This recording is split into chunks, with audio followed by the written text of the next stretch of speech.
Hey, what's going on, guys? Welcome to another Final Fantasy Brave Exodus video. And before we get into it, let's just quickly talk about Nappy. Nappy's intrinsic ability is not worth it at all. Whether it's from... Because we're getting conflicting things here. It's not worth doing the step up, definitely not. Do not spend any lapis on the step up. Please. It is not worth it. And also, it's not worth it if you have to use Master Crowns. Apparently, if you can do it that way.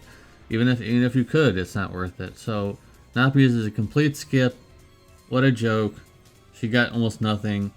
And it feels like they just don't like her. So, anyways, into Songstress Yuna. Her STMR is very valuable for people who don't have the Clash Rules equipment. Or someone who may already have it on them. And you have another unit over there that has magic things and they need some things like that. For example, Roberta would like to have this if you don't have your Clash Quiz equipment on her. So that's also an option.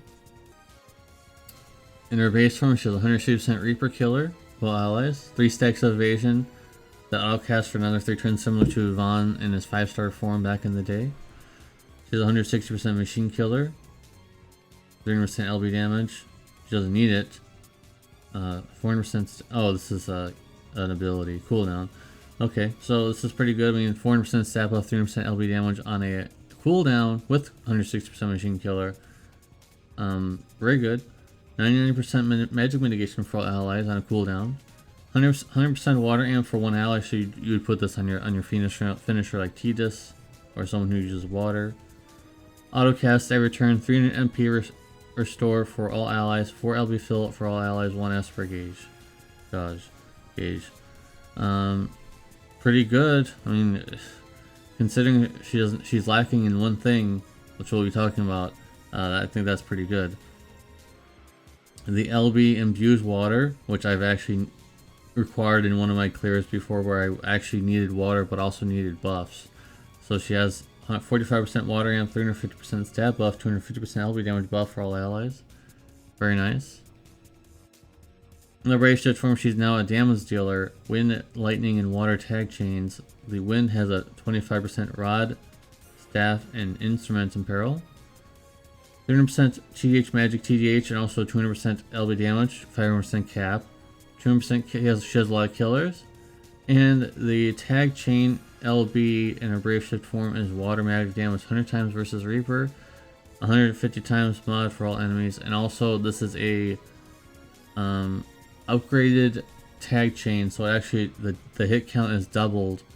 At least it should be for that. Let's just go ahead and, because it was for JP for sure. So let's look at the global wiki, did the same thing here very quickly. If you scroll down, it should, okay, it doesn't okay, it does actually mention it because there's 8 and then there's another 8. So yeah, the hit count is doubled, guys, which is very nice. It doesn't specifically say it on there other than the hit count, but it's doubled. It should be anyways. So anyways, the no multi-hit, no multicast in her base form, which is a huge detriment, but as you can see, she has a lot of good abilities, so you might be able to look over that if you want her. Brave Shift only lasts for 2 turns, so her damage is not going to be that high. And also 100% amp is only for one ally, not all allies, whereas what we're accustomed to with Sylvie. So they didn't want to change that to all allies for some reason, so they'll probably will be giving out a unit that has 100% water amp for all allies at some point, I'm sure. So with that being said, let's go ahead and remove the blocker here. 8 out of 10. So the no multicast in their base form is kind of really dragging her score down a lot, because all of those things that I listed in their base form is quite good. 99% magic mitigation. You know how good that would be in Clash of Wills and certain Clash of Wills? That'd be insane. The Mirage that continues coming back is very good as well. So with that being said, 8 out of 10 for Songstress Yuna. I wish she got some buffs, but they didn't bother. So let's move on. Alright, so we've got something here I wanted to list for TMR because this will be useful for certain abilities. Her TMR is 65 attack, pretty good, and she has a 50 times mod buff, or just anyone who equips this, 50 times, oh, females only, of course, only females, all females can equip this. 50 times mod buff for physical attack abilities, not LB mod. So certain things like jumps and just giant chaining boost modifier stuff we'll be able to help on this, but only females. So there's that at least. In her base form, 140% lightning and peril on a cooldown. Okay. Perfect dispel on a brave shift on bolting strike chaining. And the reason why I'm segregating these numbers is because of with her TMR on and with her TMR off.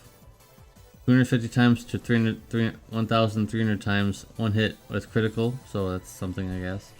150% true dual wield, 600% cap, 200% LB damage. This is where you'd equip her STMR because she is a true dual wield unit. Her LB is 150 times lightning, physical damage, 150% human killer foe allies, not too bad.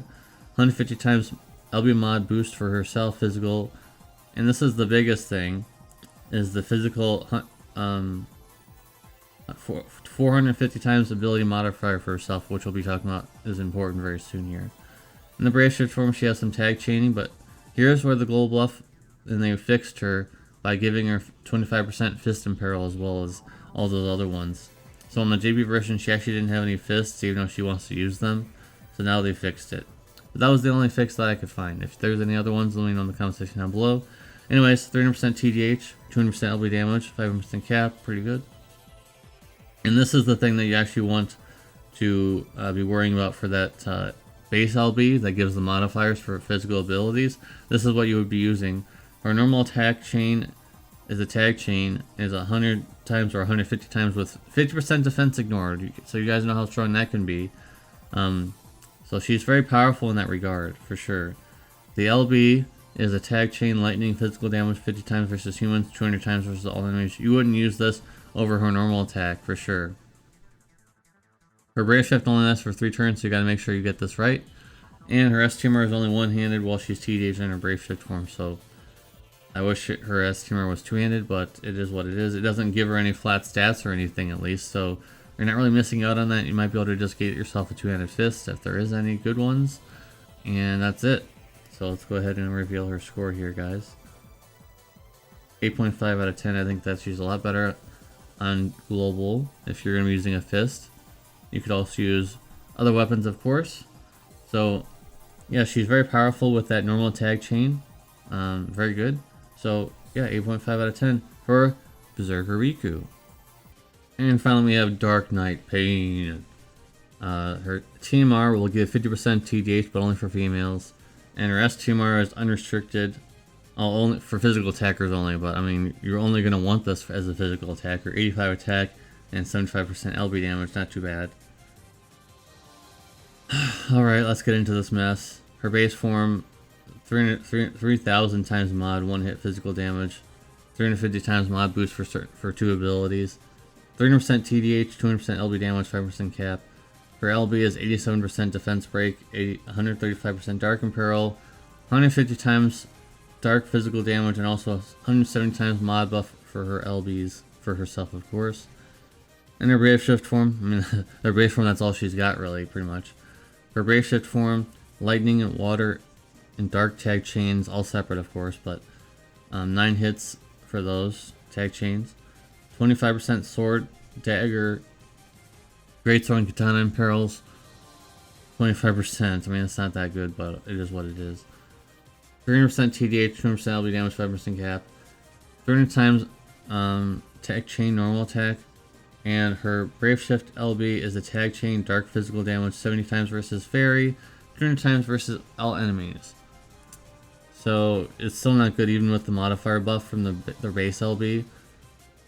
So let's get into it. Her base form, her brave shift form only lasts for 3 turns. Her main damage costs a lot of HP. I didn't mention it here, but yeah, a lot of her damage costs. She's a Dark Knight, of course, so she's gonna be reducing her own HP to deal damage. And the last thing here, she can deal damage, but she's not gonna do it well compared to other units. Even on global standard, she's terrible. Even on JP standard, she's pretty terrible. She's terrible in all ways, and she was not the one that got buffed. Even though I think all 3 of them should have gotten buffed, only 1 of them did. So let's go ahead and reveal the score for that. And that score is pretty generous at best, because at least she can do some damage, but she is really bad. You're not pulling in this banner for her, that's for sure. You're pulling in this banner for Riku. You're pulling in this banner for Yuna, maybe, but not for Paine. And I'm pretty sure if you're going to pull in this banner, it's going to troll you and you're going to get a whole bunch of pain. No pun intended, I guess, or maybe it was intended. But that's it, guys. Thank you guys very much for watching. Appreciate you. Don't pull in the Nappy step up if you care about your Lapis and your sanity and all that thing. So, thank you guys very much for watching again. Appreciate you, and I'll hope to see you in the very next video. Peace.